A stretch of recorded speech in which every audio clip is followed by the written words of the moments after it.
Sometimes we can be ill for such a long time, it's very hard to visualize what we want or where we want to be or what it even feels like to be normal. We can't even remember what it was like in the past, let alone try and picture in the future. And this is very normal. There's not been anyone that I've spoke to that has said, yeah, I remember what it's like to be well and I can picture myself in the future. They don't say that straight away. They're always like, I'm struggling to even know what normal is. Maybe this is normal. Maybe it's something to do with me, my head, or, it's very,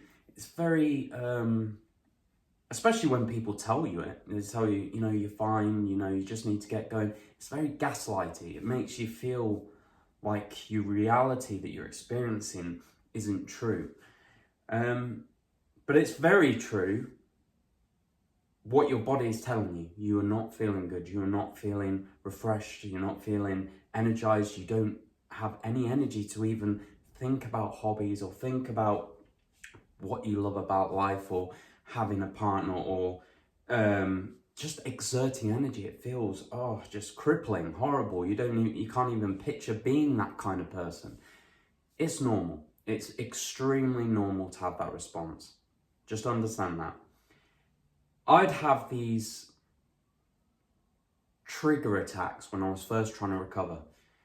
And it goes something like this. It'd be like, right, I'm eating a healthy breakfast, let's say. I'll do a bit of dry brushing. I'll meditate. I'm going to love myself. I'm going to have patience with myself where I'm at in my life right now.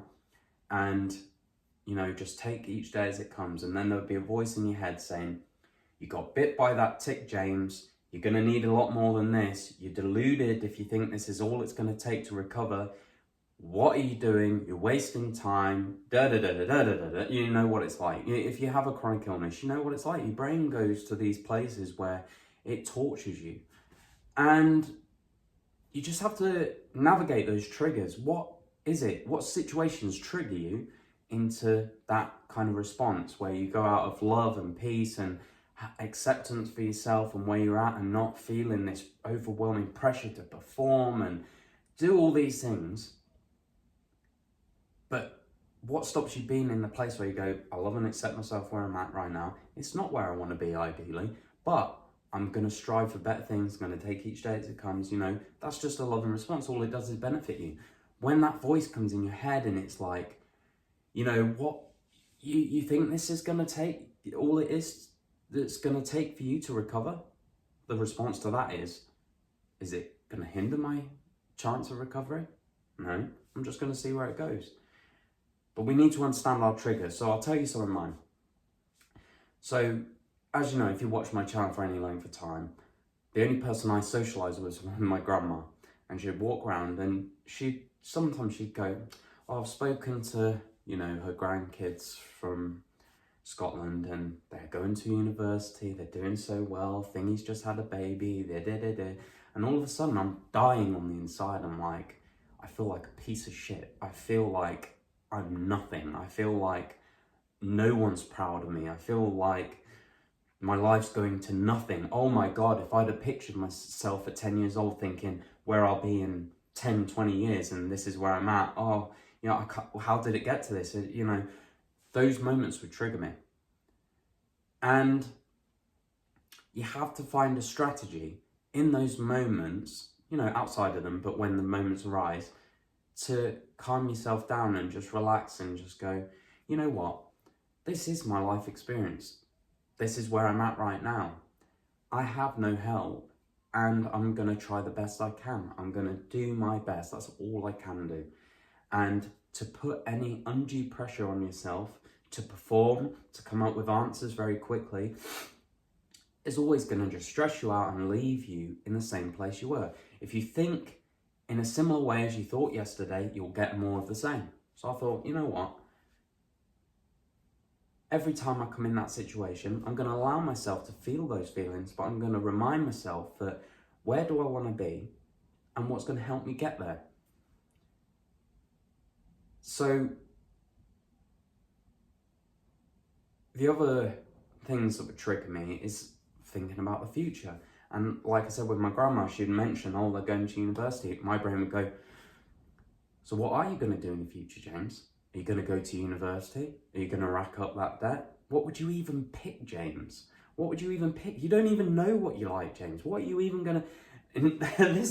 This attack on my brain to come up with all these answers would leave me frazzled, absolutely frazzled with fear, with being scared, being stressed, being anxious, and it would want me to go back to my comfortable spot of loading up World of Warcraft, logging into my character that's successful, and not thinking about all this, because I don't have the answers. I don't have the answers to all these questions. And you're not supposed to. No one has all the answers to how their life's going to go and how it's going to proceed and all what they're going to pick step by step. You just do the best you can today. If that means you get up, you do a bit of meditation, you dry brush, you deny going, I don't know, out to somewhere you've been invited to because you don't feel like your body's up for that. You prepare a nourishing meal. You, whatever it is, you have a detox bath, all these different things that you know are going to help you and be positive, and journal and express your emotions and get into a place of ease rather than dis-ease. Doing your best you can for the day. And that's what I did. I was like, right, I know these things are good for me. I know they're not negative. I definitely know they're not negative. And I know these things that I'm dropping are not positive. If I'm inputting into my computer system more positivity and less negativity on a day-to-day basis and be consistent with it, maybe, just maybe, I'll achieve the goals of somebody, let's say, that goes to the gym consistently. No one goes to the gym and does it for a few weeks and goes, oh, you know, what's happening with my body? Why isn't it amazing? Oh, it mustn't be working. They go again and again and again and again. And it might be a 40-minute workout 3 times a week. What's that? 40, 80, 120 minutes. So 2 hours a week. 2 hours in a week, and you've got 24 hours in a day. If you were to look at the grand scheme of things, you look at a picture of someone that's been at the gym for years and someone that's never been, and you go, oh, he went to the gym 2 hours a week. To somebody that's not thinking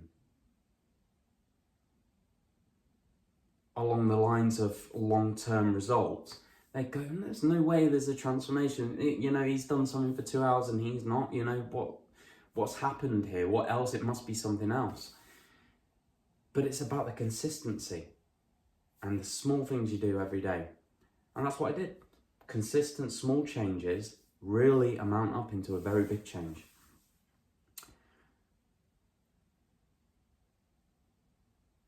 Don't think too far ahead. You're not meant to know all the answers. You're not meant to know what you're going to do after you recover. You don't know how you're going to feel. You might feel better than you think you're going to feel. You might get an opportunity quicker than you think. You know, things change. Things change rapidly, especially when you're inputting a lot more positivity into your life than negativity. I remember I was absolutely dreading when I recovered. I was like, now I need a job, you know. Right, I'll do my consults. I'm quite happy with that at the moment, but realistically, I need more money. You know, I can't afford to keep house running on the money that I was getting. And then literally the first job I applied for was a pretty good job, and I submitted my CV, and my CV read, I had my own health recovery channel on YouTube. That was my CV. I had nothing, and I was like, the dread it would fill me with, it's like, who's gonna take that? And I got the job, and it's like, because it showed a bit of initiative. And then when I realised that, I was like, oh yeah, I maybe am a bit taking a bit of initiative by doing my own thing and everything. Oh yeah. But things change. Things change so rapidly, and you're not meant to know about the future. You don't even have to know how you're going to feel. You just do the best you can today and see where it leads, and it's going to lead somewhere more positive than the routine you've had previously. That's a bit of a ramble, isn't it? Thanks for watching, guys, and I hope You get where you want to be. Just take it day by day. That's all you can do. Don't try and come up with solutions to all these questions that your brain poses to you, because at the end of the day, a lot of the time it just causes you paralysis. You know, you're just frozen by anxiety and fear and not being able to answer these questions, but you're not supposed to, and you don't have to. I didn't answer any of those questions. You know, when all those questions posed me, I built a routine where I was like, that's not helping me. How's that helping me? Are you going to give me a solution? No. So just back off, and I'll do what I know is good for me, and we'll see where it leads. You know, let's say I'll be 24. If I do it for a year and it fails, well, at least I know what not to do, you know. Yeah. Thanks for watching.